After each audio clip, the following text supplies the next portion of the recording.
and welcome to the Stuff Up podcast. I am your host, Stephanie N. Webb, and today I have Harry Turner, the Nocturnal Therapist. I interviewed Harry on season 2 of the Stuff Up podcast, and he and I have kept in touch, and it's always wonderful to catch up with you. So, Harry, thank you for coming back on the Stuff Up podcast. Thank you for inviting me. Like I said before we started, it's a pleasure to be in a space where you feel like, you know that the other person or people hold space for you. So I feel safe in this space. I feel affirmed in this space, even though I don't know what we're going to talk about. I'm just happy to be in this space. I really appreciate that. I always want to make people feel safe and comfortable and that they can share what's truly on their hearts. So you call yourself the Nocturnal Therapist, and I said you introduce yourself because there's a lot of different pieces here. So can you tell us a little bit about what you do and who you are? Okay, and I'll try to keep it go through it as quickly as possible. I have a private practice and I've been doing therapy for years. And over time, what I realized, because I'm good at spotting patterns, what I've realized is that it doesn't matter what our background is, what we look like, we all are being guided by the same conditionings, and we have the same fears as well as desires. We have the same needs. And intuitively, uh, I received a message basically stating that, bring the message to a larger crowd. And that's when I created the School of Outliers, not knowing what it was going to be, still waiting to see exactly what it's going to continue to unfold to be. But yeah, so I do in that space, School of Outliers is more of my influencing space. That's where I go under the pseudonym the Nocturnal Therapist. Even though I'm not giving any therapy advice whatsoever, but I created that pseudonym. It also represents multiple things. One being that my hours of operation of my brain is most awake is between 10 p.m. to 2 a.m. And no, I don't. That's not mania. I'm not suffering from mania. But yeah, 10 p.m. to 2 a.m. And it's been like that for most of my life, if not all my life. And also, I believe that I have a certain capacity to deal with the darkness. My specialty in my practice was traumatology. And so I am built. Not everybody can do that, but I'm built for that. And so my ability to navigate through the darkness also fits with being a nocturnal creature. So it has multiple meanings, So that ergo the pseudonym the nocturnal therapist. And now currently what I created my podcast, Is That So podcast some years ago. And I hadn't put anything new up there in like a year, but there's still like 80 episodes that are still up there.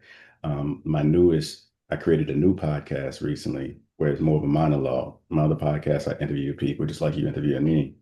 This one is my sublimation project, where I am getting it out.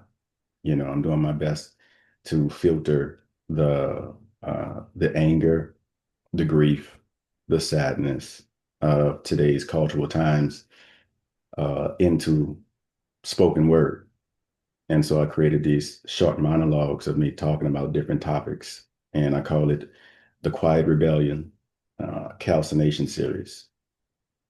It's quiet because I've been largely quiet on social media. I used to post religiously every single day, and I've been quiet for months now, just sitting back and just seeing what it is, where I am energetically, where society is energetically, and where I need to be moving at, energetically, so that I can utilize my gift in the best way.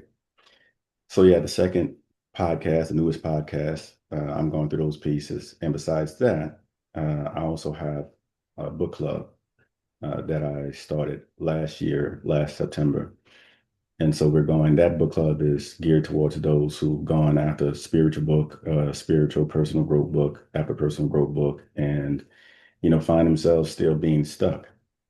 And oftentimes we don't realize that we keep on trying to find solutions horizontally when the direction we need to be going is in. And that becomes the problem. It's not about finding the right book. It's about going deep enough in whatever you choose to really hit truth. And when you hit that truth, which is a reflection, you're going to see yourself in that truth. It becomes a mirror. That truth then makes you freer. We have to see truth, though. Awareness is key. And then from awareness, we choose acceptance. Why acceptance? Because we can't change what we don't accept. And to accept is to be present with it, absent judgment. And so we get stuck there because we've been judging ourselves. We've become a black belts at judging others and ourselves. And so then acceptance becomes the issue. And so the change can't happen because we refuse to accept. We have to surrender judgment. And so then it becomes the mirror is held up and the mirror says to us, you have to make a choice. Your ego wants to be right, but your soul wants to be free. Do you want to be right? Do you want to continue to be right? Or do you want to be in peace and at peace? Hmm. That requires surrendering the ego. That reminds me, I don't know if you've ever heard of Richard Rohr. He's a Franciscan priest in Mm. New Albuquerque, I think. Uh, Anyways, he wrote a book called The Art of Letting Go by Living the Life of St. Francis of Assisi. And there's a part in the book where he talks about every day he prays over, I don't need to be right. I don't need to win. It's not about me.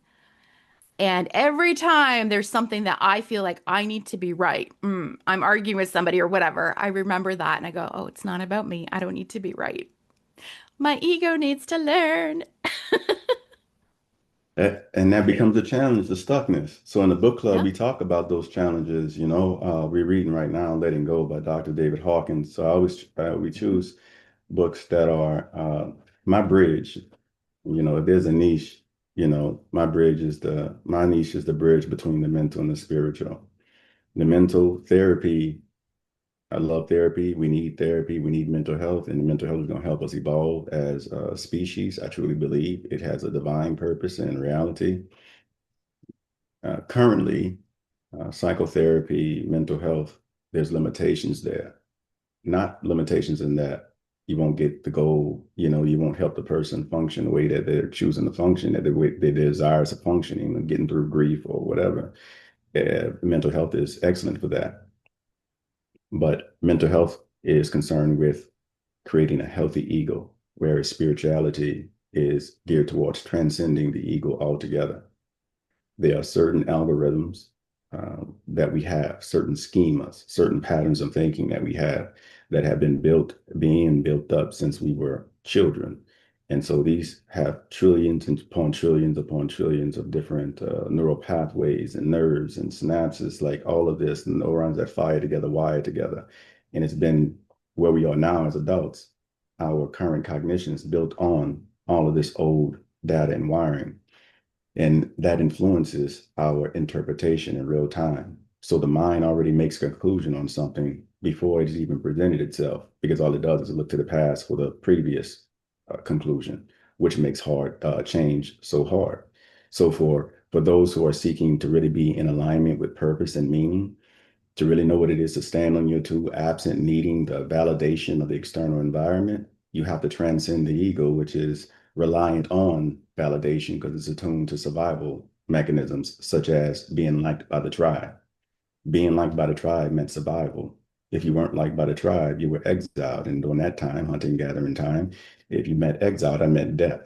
So even to this day, because our brains haven't adapted to the current society, we treat rejection as if it's death. It hurts us like it's a death because our minds haven't adapted. So then that's a limitation of the ego, because that again, the survival mechanism. To transcend the ego is to no longer prioritize that survival technique. So if I'm not doing that, then what am I doing? If I'm not trying to be liked or loved or seen, then what am I doing? That's where the authenticity starts to filter in. Because why would we choose to do anything that we don't value? But we realize that we do. Either you tell your mind what to do or they'll tell you what to do. And oftentimes when we don't choose an alignment, we end up aligning with other people's priorities. And so then we end up doing other people's priorities and not prioritizing ourselves. There's so many different ways that going down this ego route sends us into a space that is not authentic for us.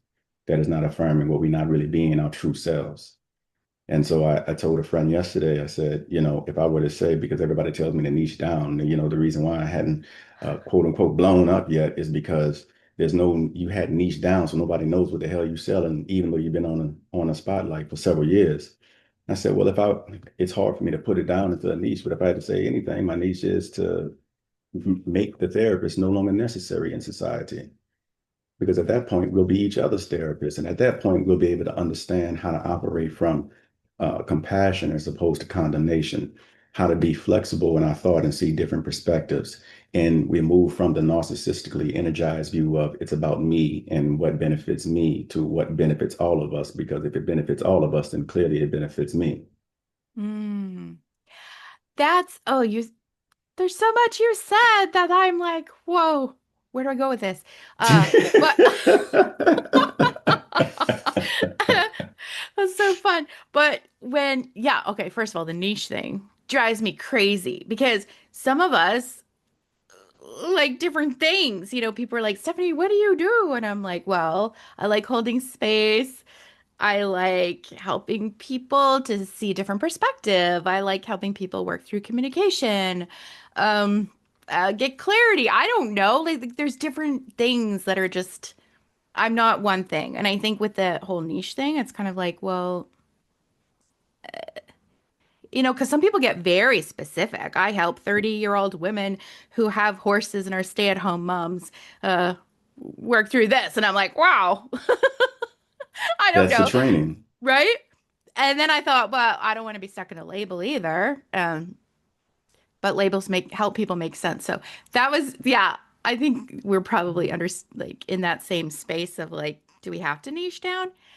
Um, but To be yeah, wildly successful, people need to know what you're selling. People know what Walmart is. People know what McDonald's is. Like they know what these brands are. And so the niche, and I understand from a marketing standpoint, is to let society know specifically it's looking for a specific thing, and you're only helping out these specific people as opposed to casting a wide net and hoping that, different people come in. I get that. It's to be known for a specific thing. I get that. But just like you, my mind, my mind yeah, like that yeah, my mind does like I love mental health. I know a lot about mental health, and so I know I can go into different agencies and help people, understand from a mental health perspective how to organize their agencies, or on a personal level, to begin to train staff on, what's really important in therapy and client clinician match and when to defer. I could do those things, but also what really drives me, what really fuels me and is fire in me is to continue to go down this path of personal and spiritual evolution. And I believe yeah, that ultimately so many of us are on that. Even if we're ignoring it, a good bit of society just ignores it right now because they're focused, they're egocentric. And so from that space, it's all about survival. So long as I'm comforted and I can continue to move towards continuing to have, or create a quote unquote good life, meaning I can vacation when I want and enjoy life through my five senses, they're happy. But that's not life. Yes, life is meant to be enjoyed. We're supposed to enjoy it while we're here and experience life. But we know that that's not the fullness of life. That's the limits of being a human.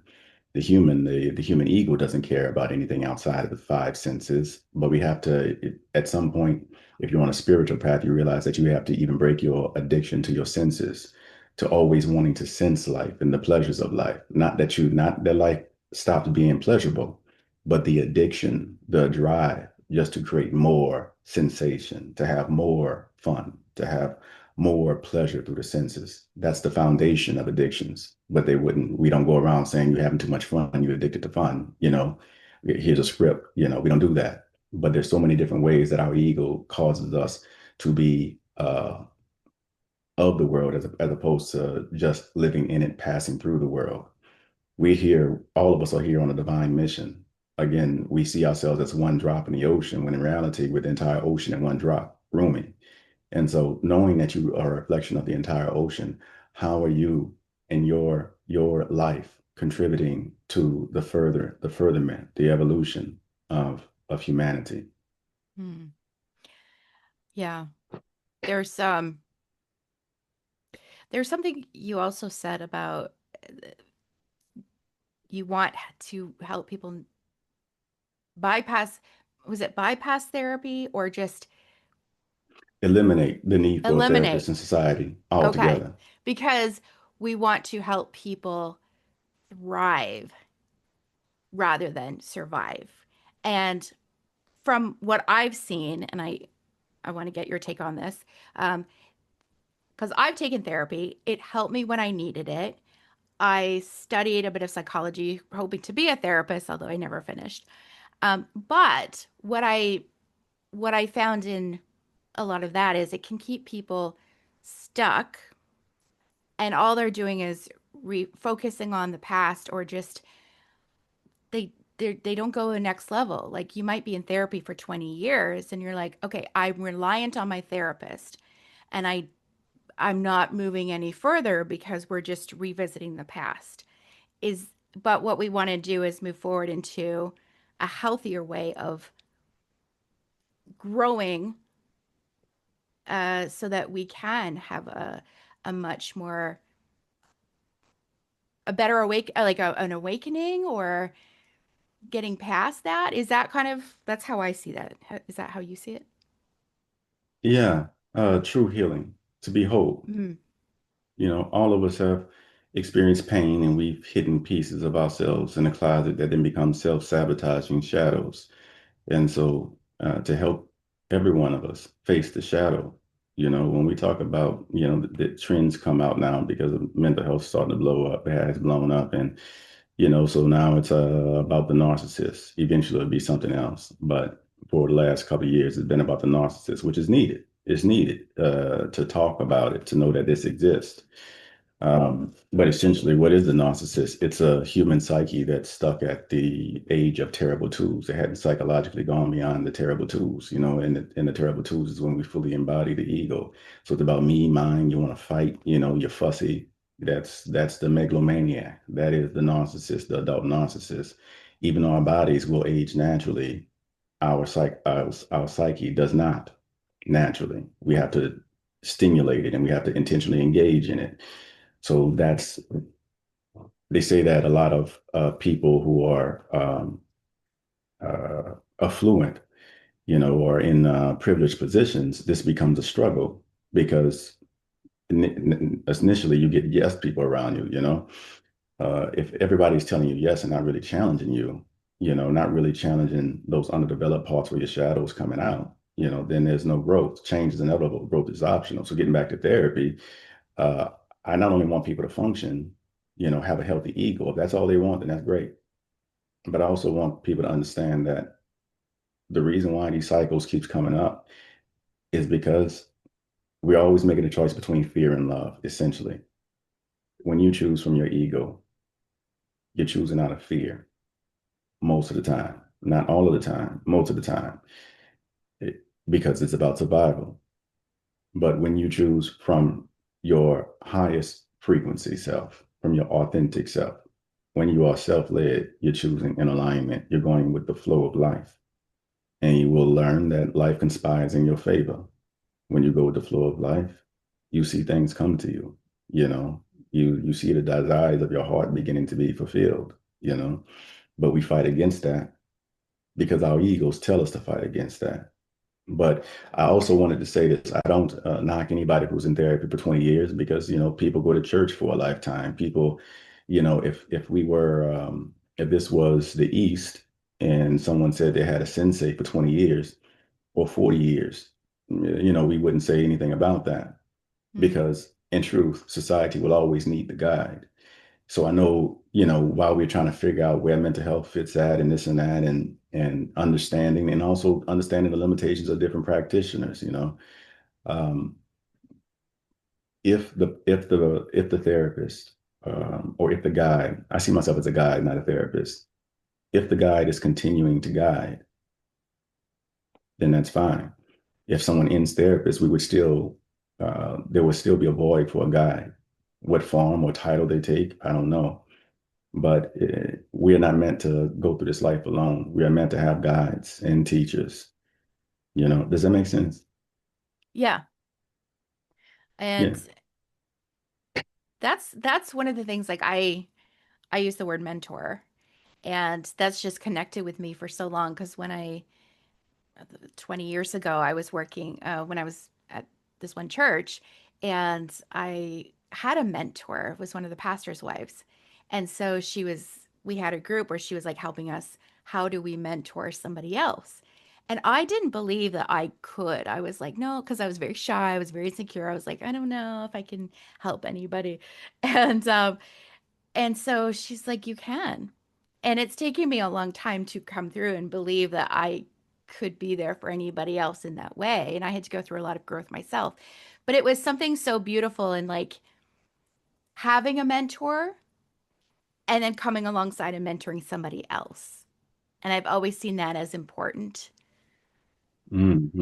I mean, pass it forward, you know. Yeah. We got to pass it forward. Wisdom, no one has a monopoly on wisdom. You know, someone gave me the wisdom, so I can't say the wisdom that I do have, the little bit I do have, that it's mine. That's where the ego comes in, you know. No, Mm. wisdom is a gift from love, and we're meant to pass it forward, you know. Yeah, we can get caught up. I do that sometimes. I'm like, oh, I'm so wise. And right? Or especially if people reiterate to you like, "Oh, you were said this that was so profound." And and that's where it's like I could either take that as mine and like, "Yeah, I am," or be like, "Oh, it's received from God source universe, from love." And we all have the capacity to grow and learn these things, which is really neat. Okay, so I heard Neville Goddard. Now, I don't know if it was the AI version of Neville Goddard or the real Neville Goddard because I don't know anymore. But I was listening to him on YouTube and he was talking about the little self and the big self. And the little self is the ego that's coming from a place of like wounding and pride and stuff like that. I don't know if I'm actually saying it right, but when you talk about the healthy ego, like the ego, like is it I'm still having a hard time kind of understanding, explaining it. Is it kind of like the wounded part of the ego, and then the healthy ego is that part that goes like, how do you explain that? Well, the ego is really the most magnificent, even though we can't really identify or study it in the respect of like the way we study the brain because it's physical. The ego is not physical. We just know that there's something there that's organizing and giving this projection of me. But the ego was needed because we needed something for self-preservation. We needed something if something dangerous happened, if there were a set of, for example, there was a car pileup. Your ego is going to warn you of that, alert you of that, and tell you be mindful of this because it's trying to keep you safe and preserve you. So we needed something like that. So early on, if we saw, in the tribe, someone go and eat poisonous berries, or tickle a bear and get mauled to death, that we wouldn't be like, oh, let's go do that. That looked like fun for a little while. Let's go do that. The ego would say that's insane. Don't do that. Get away. Danger. So we needed something that would keep us safe, that would keep us continuing to exist. All life forms seek to continue to exist and persist. But also, there's a difference between existing and living. The Hmm. ego helps us to exist, but it has limitations and it can't meet those growth needs or those spiritual needs. There are basic needs, and the ego is great at meeting those. That's for survival. But outside of those basic needs, we have spiritual growth needs, and the ego doesn't know how to meet those needs because it's about physicality. So we are energetic beings having a human experience. So it becomes limiting when a person has been through trauma after trauma throughout their entire lives and had the same thoughts and beliefs cemented and reaffirmed or reconfirmed in this negative feedback loop, it becomes nearly impossible for a person to transcend that because the ego is doing what it needs to do, which is adapt to its environment. This is what I experience, and so this is what's true for me. But again, all adaptations are healthy adaptations It's just that we adapt to maladaptive environments. And outside of that environment, our adaptation becomes maladaptive. What happens when we finally meet this person who won't abuse us? You know, what happens when we try to form a connection with someone who is healthy? You know, what comes up? The fear of all the trauma comes up. Why? Because that's all the ego knows.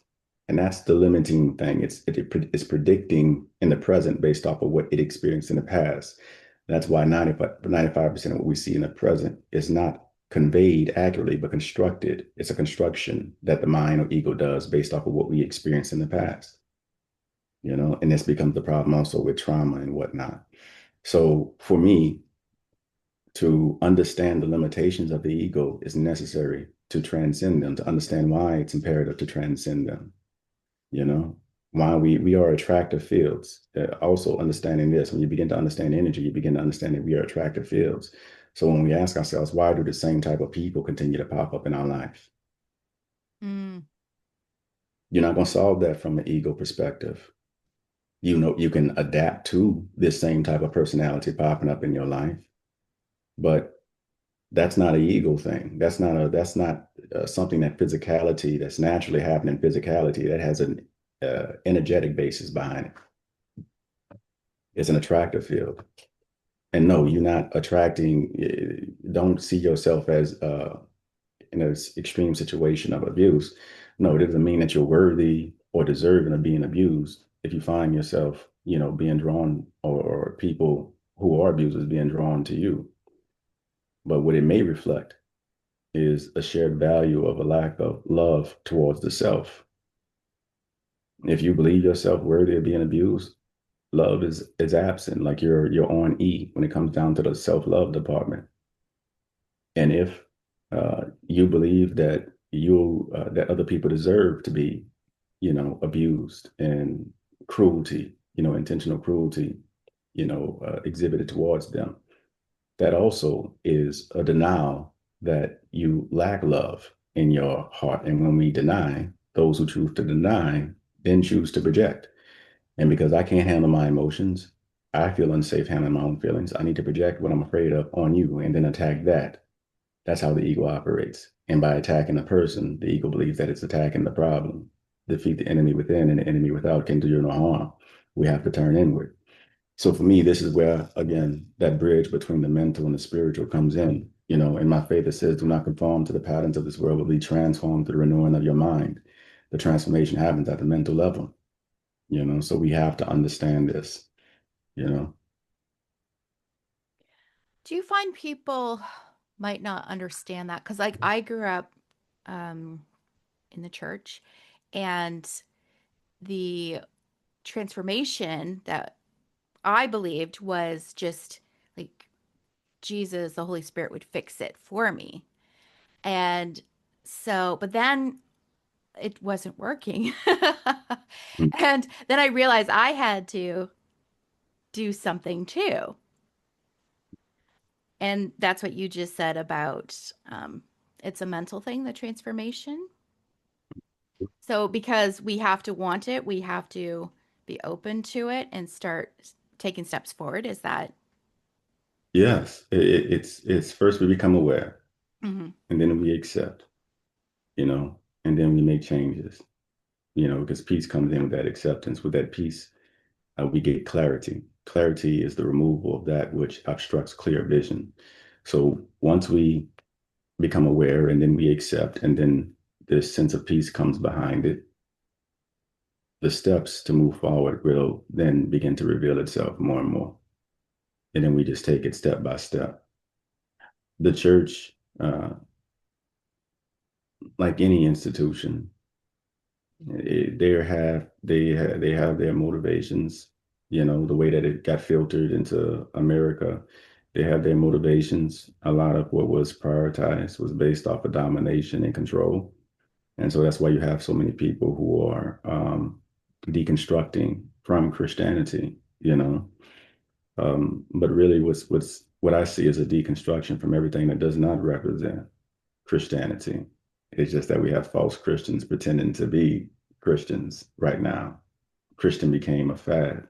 when Christianity first began, it wasn't a fad. Christians were being hunted down and killed. So if you said you were a Christian, you were a Christian. There Hmm. was no benefit in you saying that.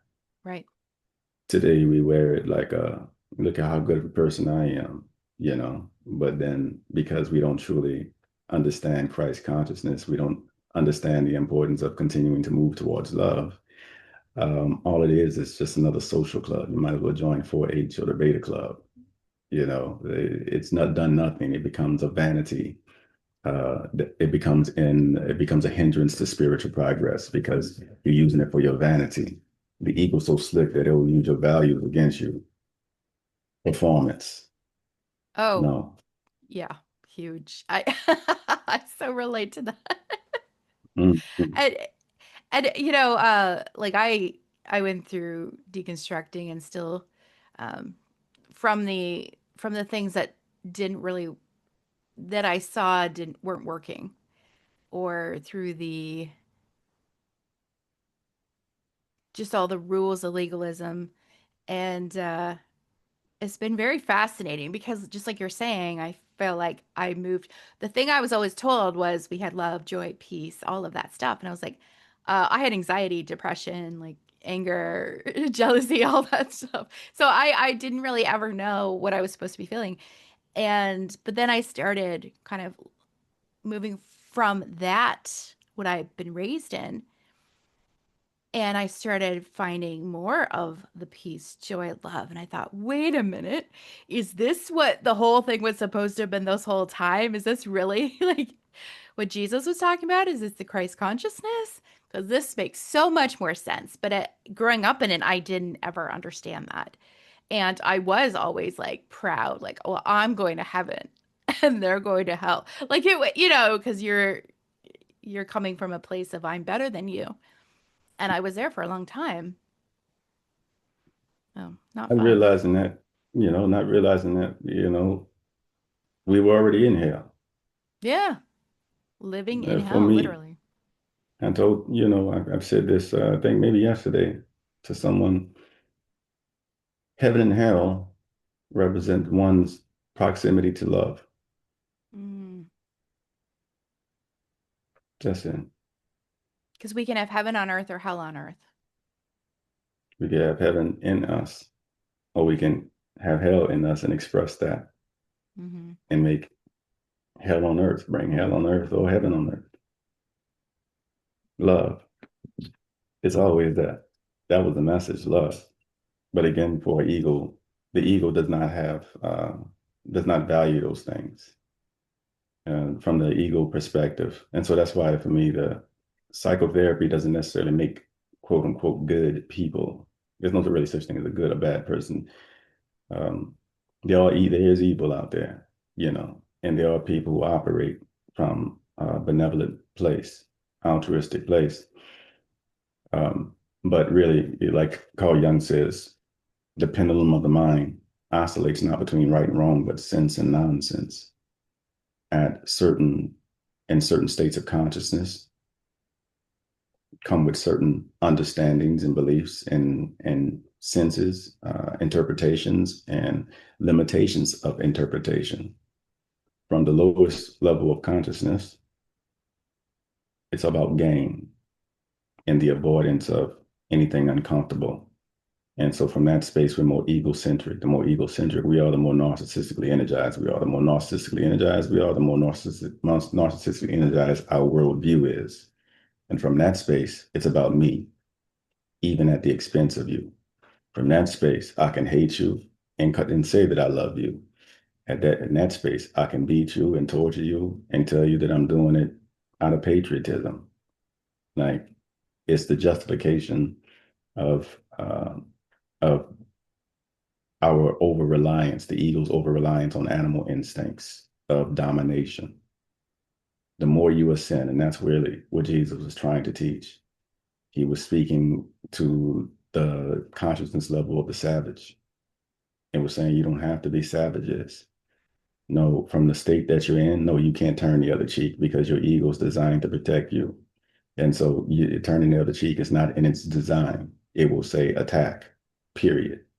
But if you allow that, if you surrender that part and don't rely on that part so much, and you operate in the spirit, you will find yourself having the power to forgive, to turn the other cheek, to other options will come online that are more in line with your values as opposed to more in alignment with survival of the self, the smallest aspect of who you are, which isn't even real. And that's like the law of attraction, like attracts like what we were talking about. And I've heard people, this is such a great analogy. The law of attraction is similar to what we see online, what we focus on, what comes up for us. Um, that's what we're attracted to. And then if because where our focus goes, that's where where our focus goes, our energy goes. Wherever attention goes, energy flows. Yeah, that. Is that Well, Tony Robbins? Did he say that or is that somebody else? I Right. had been saying it for years. Oh, okay. Um, You started it. no, I know I didn't start it. No, I'm just Uh, kidding. but Yeah, no, I've been but saying it it's for true. years. Yeah. I've been teaching that in my therapy practice. But yeah, Hello, my lovelies. It's Steph here for a quick break. If you're enjoying the Stuff Up podcast and you want to support the show, you can buy me a coffee. Just check the link in the show notes or the description, or if you're watching on YouTube, you can scan the QR code that's literally on your screen right now. Thank you so much. Sending love to you all, and back to the show. Well, there was actually the topic we were going to talk about was how emotion shapes us and society. But that is what we're talking about. And because the and I wrote a post about this the other day, like it starts with us and then it can flow outward and we can attract other people or we because love is so strong, but it can sometimes feel like where is love? Because also anger and hatred and all that stuff is strong too. But when we start out and we start healing and we start loving people, and then that flows out to others, we can gain momentum and gather, and we can start to change the things around us. And we need to, sometimes it can feel like, where is that? When we see all that, especially if you're watching the news, it's like, oh man, everything's awful. But then the awareness of like that's all that's on the news. We're not also seeing the beautiful aspects of life, right? And so, but then when we continue to focus, so we keep up with the fear from what we're seeing in the media. I can get caught up in that at times. I'm like, no, nope, there's more out there. It's not just the fear. But it starts snowballing. mm, yeah, it's easy. Again, wherever attention goes, energy flows. And so, to plug in to see what's real. Yeah, well, what's real for what's happening in the news, which is not really real, but uh, to plug in to see what's happening in society is important. I believe that to be aware. I think we are, too many people are promoting complete abstinence from what's happening out there. But if we're completely, if we form no relationship with it, then how can we allow it to evolve? Because if we're going to evolve as a people, the media has to reflect that as well. So then it becomes how do we, for me, how do we bring in an integrous media corporations? How do we promote integrous media corporations? And really, integrity is the main word right now for me in all spaces. How do you create integrous police officers? How do you create integrous politicians? How do you create integrous presidents? How do you create integrous lawyers since the lawyers are being used to tear down everything?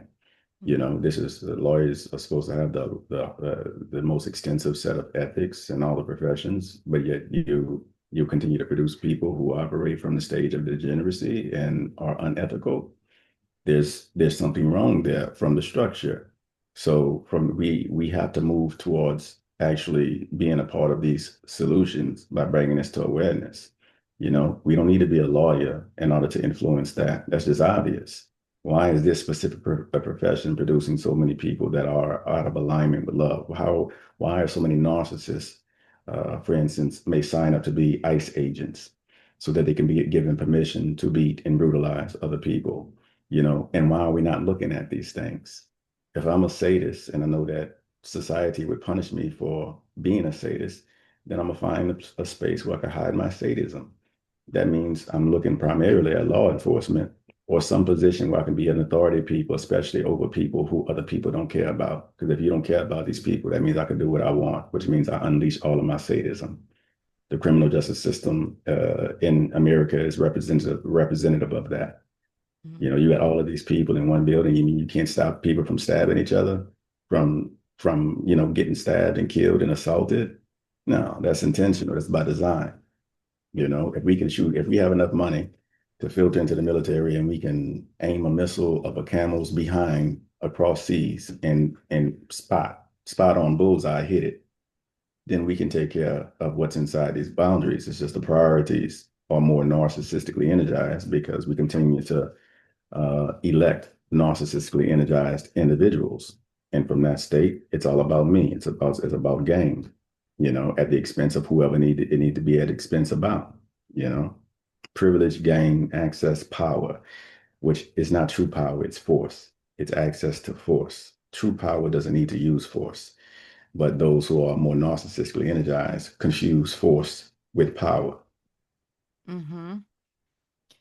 I heard Dr. Gabor Mate, I don't know the actual wording, but he was talking about how the energy or what the country wants they gets. And that's with anything in life, right? Like um and so that's where people can wonder, well, how did you elect this person? Because of the collective. Yes. And it's not all, but maybe not even the collective of the people, but the energy within wanted this because it has been, like you're saying, in this space of narcissism and like anger Yeah. and just Lowest states of primitive they fall victim to rudimentary states of consciousness and the options available at that. They're locked in their animal instincts. We see adults, we don't see animals. If we see a snake, we see a snake. We see a dog, we see a dog. But we don't realize that humans have this uh, uh, unique, been given a unique option of being any of those. And because our egos, which all of us have, that operate in this physical world, can't discern the difference between truth and falsehood, oftentimes we're easily led astray. That's why a strong foundation in truth is necessary. And truth is always aligned with love.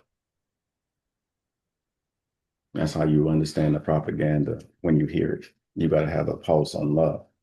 You got to understand that truth is aligned with love. So what does love say about this? Because that's the truth. So, you can't tell me that uh, it's, for example, Hamas, destroying, that's causing this, people to be starved in Gaza. Uh, when love says, no, you're an occupying force. You have the ability to feed these people, and they were still struggling before this war even began. So you knew what they was going to do. This is all intentional. So no matter how many people saying that it's anti-Semitic or whatever pressures and whatever tricks they try to do to get people who operate from love to stay silent, no. Love says that this what you just said is a lie. You can't rationalize savagery and get me to agree with it. All you did was give yourself permission to be the biggest savage that you can be, mimicking the savagery that you're trying to end. that's a very good point. And people can go back and forth on uh, getting into, like, for example, um, from my background, what I hear is like, well, but the Christians over here and the Muslims over here and the Jews, and I was like, but we're people. And no matter what, we're human beings.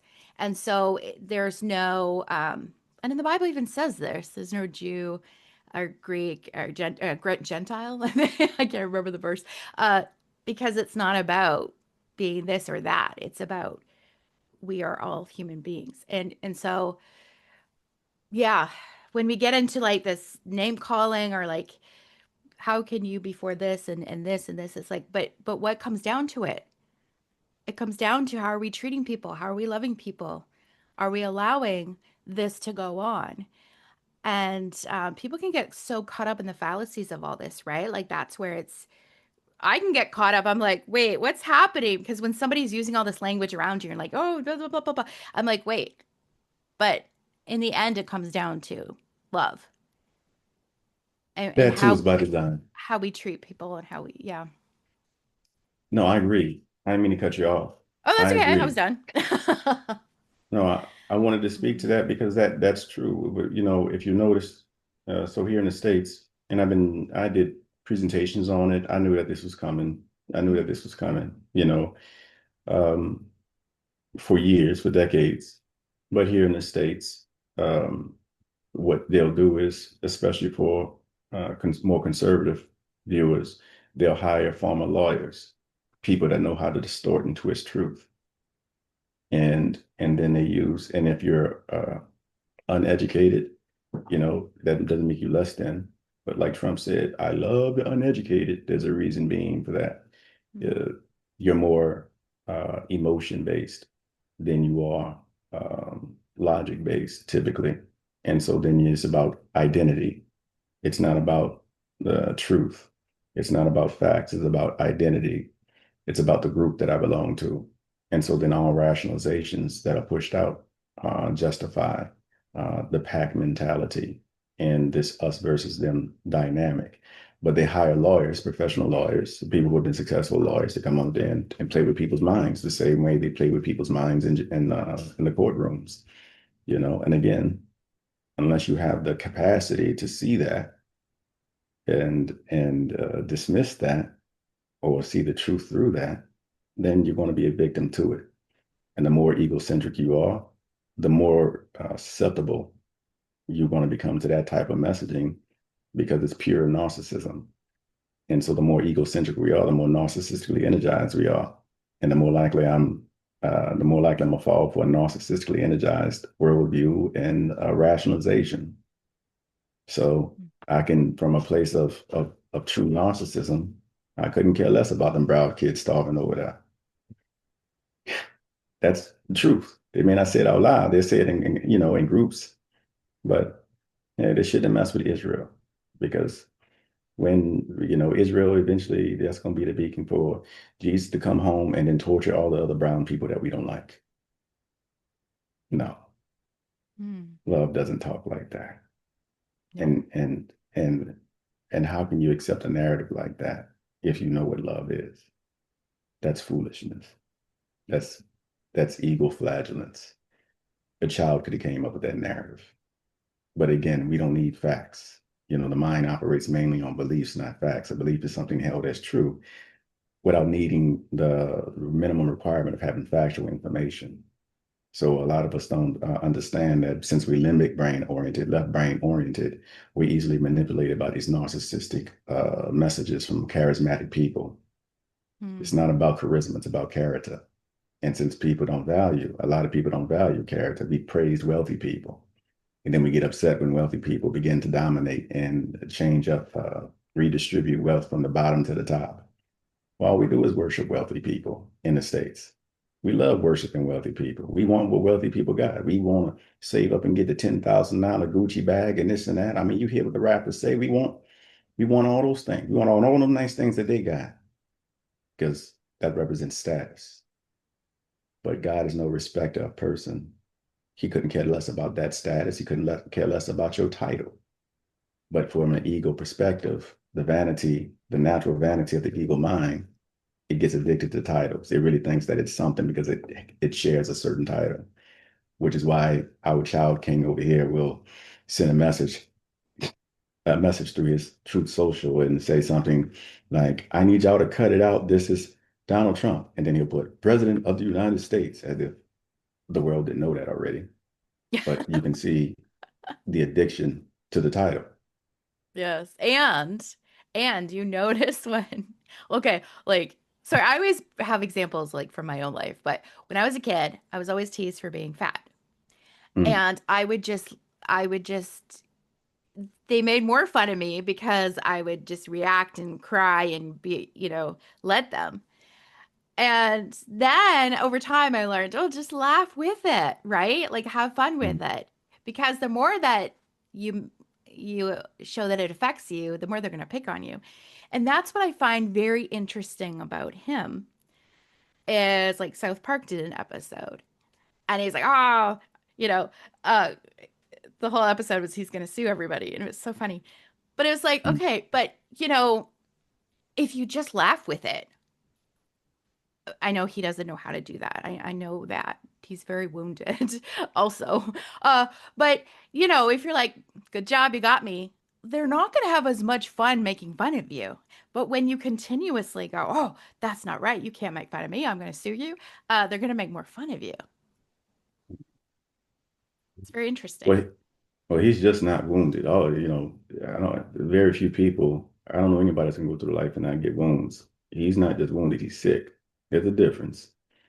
There's moral depravity and mental illness can overlap, but they're Mm, still different. We're dealing with sickness on a different level. When we're talking about him.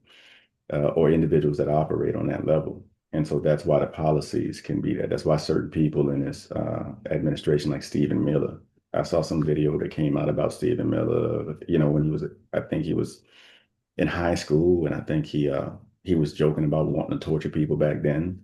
I forget the exact clip, but he was joking about wanting to torture people back then. Well, we may want to know if an undiagnosed psychopath ends up being the policy guy for the president of the United States. But here, stuff again, mental health is spoken about mainly, if I want to go left, right, mainly in the left domain. The mm, right is going to be hard for those on the right to really move over to mental health. And being is that a lot of people on the right, as well as on the left, they don't realize it, but on the right is narcissistically energized. I know from a mental health standpoint, as a therapist, that narcissistic personality, those who suffer from narcissistic personality disorder, are the least likely to get help because they function on pride. Ain't nothing wrong with me. Everything wrong with everybody else. No, it's not that I'm, an angry person. It's just that y'all keep saying stupid stuff. Like it will always be a projection, never an acceptance, never holding up the mirror to oneself. So then we take that because it's not dealt with, we don't see this illness for what it is. We we allow it to get to the top because also that's a greater reflection of who we are as a society. We have a lot of narcissistically energized individuals in society. And the media, left and right, has been promoting the same thing. That mm. same level of worship of wealth and power and what appears to be power, but access to influence, and positions of authority over people. This foolishness, that facade has to stop. It's the same thing that took down every great nation in history. And it would be hubris, pure hubris and stupidity to think that it's not going to happen here in the States. It's already happening. We have to face these things. That's why I'm about like facing as opposed to, I understand that you got to have the capacity to face it though. And I understand that a lot of Americans specifically, especially if you've been in privileged positions, hadn't really built up the capacity to face the narcissist, and not fold like a lawn chair. And that's why you see the Democratic Party over here. If you pay attention to them, they fold like lawn chairs over here. They don't know how to face this. They thought so long as they got educated and went to college, that the Vikings would never show up to their colleges. Well, now the Vikings are in the colleges. What are you going to do? Run and hide. You know, that's pretty much the posture that you see here. But we have to face these things. We have to, yeah, and we're gonna get bruised. You're gonna get some wounds. It's going to be some, for some of us, they're going to be some serious wounds, and I'm not talking about violence. I'm not talking about physical violence. I'm talking about embracing truth, rebelling against the system by operating in truth. That's how you rebel against the system. What does that look like? You no longer value charisma over character, you know. Hopefully we get a charismatic person. I mean, we love charismatic people who also have character. MLK is an example of that. But MLK is MLK because of his character, not because of his charisma. So we Right. need people who not just speak well and can sell a pitch to the people, but then get in office and do the same thing that every other politician has done, which is serve wealthy people. We need people who have conviction for the people, who will get in office and actually serve the people, not do insider trading because now I'm a congressperson and it's legal for me to do insider trading with the public, dominant public can't do that. Not getting in and start to form these networks where it's feedback loops of cash being exchanged here and there for different contracts being accepted in different states. All of that behind the scenes stuff that increases the wealth. You know, we need people that are not narcissistically energized, that they prioritize them getting increasingly wealthy because they're already wealthy, many of them when they go in there, increasingly wealthy over the will of the people. That's when you get policies that they pull back Medicaid and you say, well, you know, poor people don't really need services like this, but we do need a tax write-off for the $75 million plane that we purchased, which is Yeah. in the big, beautiful bill. Yeah. You see what a priority is, It's like y'all are commoners. We don't care about y'all. Y'all are expendable. Floods are gonna happen, wash away children. So what? We've already calculated that. Yeah, some people gonna die. Hopefully it's not white people. Hopefully it's poor black people, the rest of America don't care about. And I'm referring to a Texas flood recently. It was affluent from young white girls from affluent communities. It was affluent communities that usually send it to that camp. Mm. But according to reports, FEMA asked that they be declared, that they remove them out of the flood zone, even though that they no longer be declared a flood zone. Um, and so from that space, they knew that they were in a flood zone. But again, it cost more money to declare if FEMA had declared it. So now I'm in a position of power to where I can say to FEMA, don't put me on you. And they didn't put them on. And then a flood happens. And then everybody say, thoughts and prayers, thoughts and prayers, Yeah. thoughts It's and prayers. got to be more than just thoughts and prayers, and thoughts and prayers and action and Yeah, love and doing something. Um, and we can get really caught up sometimes in like, oh, because it's overwhelming. There's a lot going on, or there's a lot. it is. Um, but for a person individually, what would you say to somebody who's like, what can I do to make this world better? Because I don't have control over all of this, right? Um, Get with a what, community. get with the Oh, I'm community. sorry. No, no, no. There was a I was just second gonna to say, what follow. would you say? Get with a community of people who are aligned with love, who are seeking to continue to evolve spiritually. Again, we see ourselves as one drop in the ocean when we're the entire ocean in one drop. As the temperature of one drop goes up, even though we may not see a dramatic impact on the ocean, it has an impact. Every drop matters. And so, from where you are, if you are in the same position as I am, which I would be seen as a commoner, middle class, still in that commoner socioeconomic status, you continue to evolve personally because what's going to happen is light is contagious. Like Marianne Williamson said, as we are liberated from our fears, our very presence gives others permission to do the same. You return to love. You ask yourself, you be intentional about studying what is love. What does love look like? How can I embody love? And what you'll find also as you're studying this is that you can't be loving without being courageous. So then as you study love, you find yourself being more courageous in different spaces based off of the energy of love. And darkness is not the opposite of light, it is the absence of light. Wherever light goes, darkness must flee. We have to be the power that we seek to see in this world if we ever intend on changing the addiction to force. Operate from power. That's like, I remember the song, This Little Light of Mine. And it's like the light, the darkness goes, it shows. And it's like, but it's just one little light, right? One little candle. Yeah, but it still lights. Like it's there showing, getting the darkness out Yes. of the way. Yes. uh, be Be the a light. light. Mm-hmm. That's it. That's it. That's Yeah. what you do. Inform communities. We Mm. need communities. Like that's going to bring the next evolution of humans. These ecosystems, just like they those that still operate at the lowest frequencies know the importance of forming ecosystems of lives. You have to become ecosystems of truth. So Mm. create communities or be a part of a community that's already established with the end of, promoting or continuing to evolve so that we can manifest our light more easily in this world. So for me, that's why I created the book club. I wanted to be around like-minded individuals because I'm in Louisiana, so there's few like-minded individuals here. This is Trump country. This is billboards all over the place. If a man was selling his own feces, they would buy stock in it here. So I know that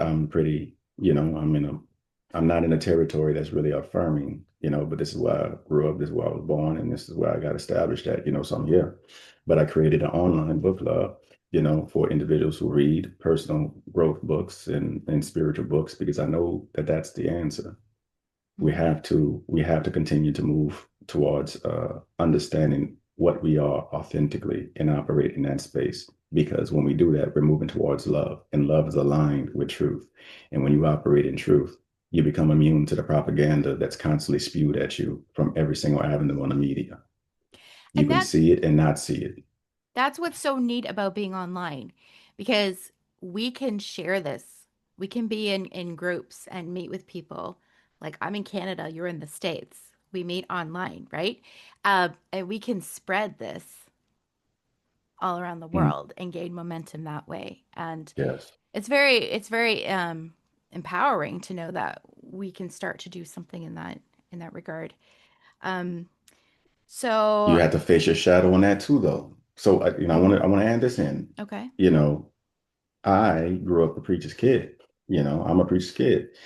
And so, um, whatever you believe is what you believe. I'm not trying to, I don't proselytize. You're not gonna hear me proselytize or anything like that. If you want to know what my religion is, love.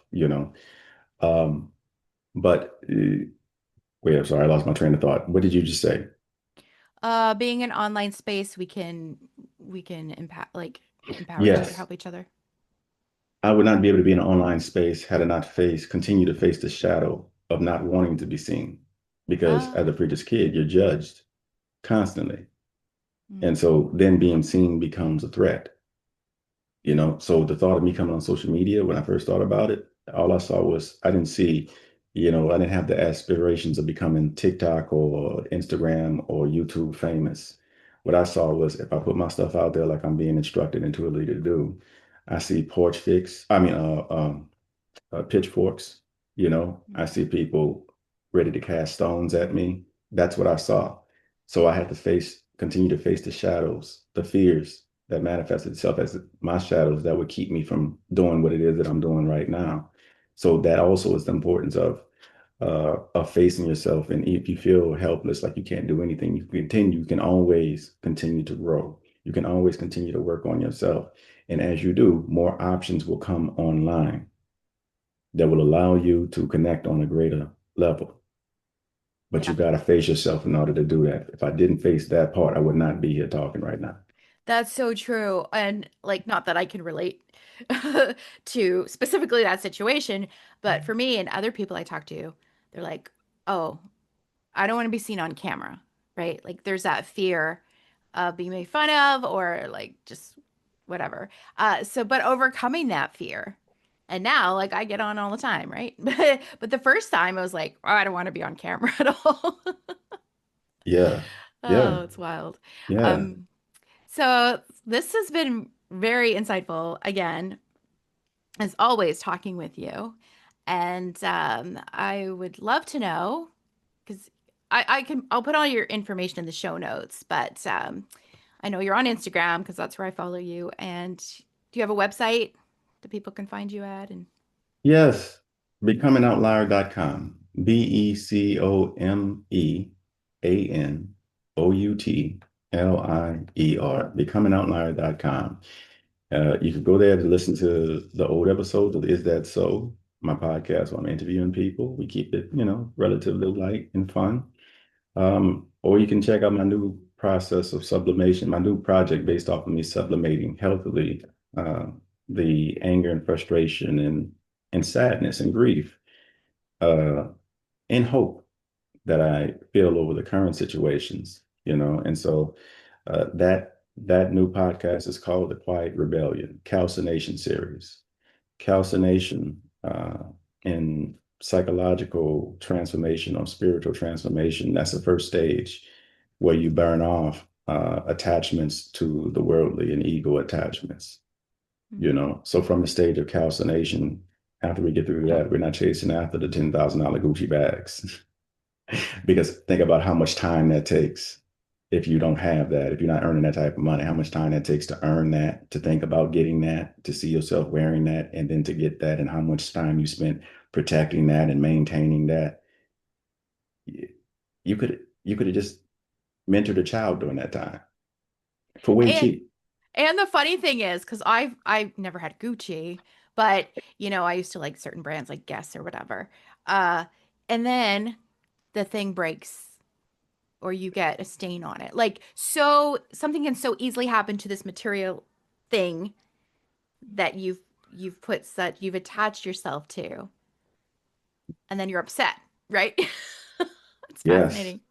yes. Oh, Oh, and if you are a Christian listening to this, specifically Christian, not just religious, but Christian, if you are in the religious church of Christianity, um, you, what you can do is begin to confront, like yourself on the level of like, am I operating in love? Is love operational in my life? And so if you are prioritizing things like Gucci purchase and whatnot, you're worshiping from a religious perspective. I'm gonna use this language. You are worshiping idols. You are worshiping a golden calf. You know, you need to let that go. Like, get that all idols must fall. And that's true no matter what you believe. All idols must fall. Like, you have to understand, if you're putting someone on a pedestal, like, if someone seems above you, it's because you put them on a pedestal or you're kneeling down, you know. Don't know that you are equal, that everyone is equal. No one is above or beneath anyone else. If anything, you might be a little better off. If you are more aware, that makes you better off, and that you're more prepared to meet the demands of society in alignment, and continue to be in alignment with your values, not need to sacrifice your values. But that doesn't make you better. It just makes you able to operate from a more whole or healed place. So I challenge uh, religious folk to get real. Stop the vanity. Stop the show. God can't be found in stagecraft. Just because you get a good circus act on Sunday doesn't mean that you came away any different. Just because that man is jumping up and down doesn't mean that he's speaking truth. So we have to understand what truth really is, and truth is aligned with love. So look at the values that represent love and align yourself with that. And instead, and for secular folk, for non-religious folk, I say the same thing. You know, love. The only thing that matters is love. hmm. Well, that's a perfect way to end that. Like, there's dropping some wisdom. I was going to ask you, do you have any words of wisdom to drop? And you just did it. That's So there you it. go. That's it. That's That's it. it. That's wonderful. Well, Yes. Harry, it's wonderful talking with you and hearing you speak. Like your voice is lovely to listen to, but also like just the wisdom you espouse. And like I said to you, our first episode, I was just like in awe. Like, what? I didn't understand what you were saying, half of it. And then as I listened back and editing, and then a year or so later, I messaged you and I was like, oh, I get more of that. Mhm.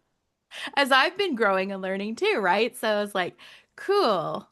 Um, but yeah, thank you so much. I really appreciate this. So Thank you. I really appreciate you and your audience. And again, anybody who want to be a part of a book club community, or really be a part of a community dedicated towards, continuing to evolve psychologically and spiritually. And this is not, I don't preach, and this is not a religious group. So know that this is spiritual based, but we're using books. We're going based off of books, and we talk about truth. So if that interests you, by all means, I would love to have you in the community. awesome. Okay, well, thank you guys for listening, and thank you for Harry for coming on. Sending love to you all. Bye.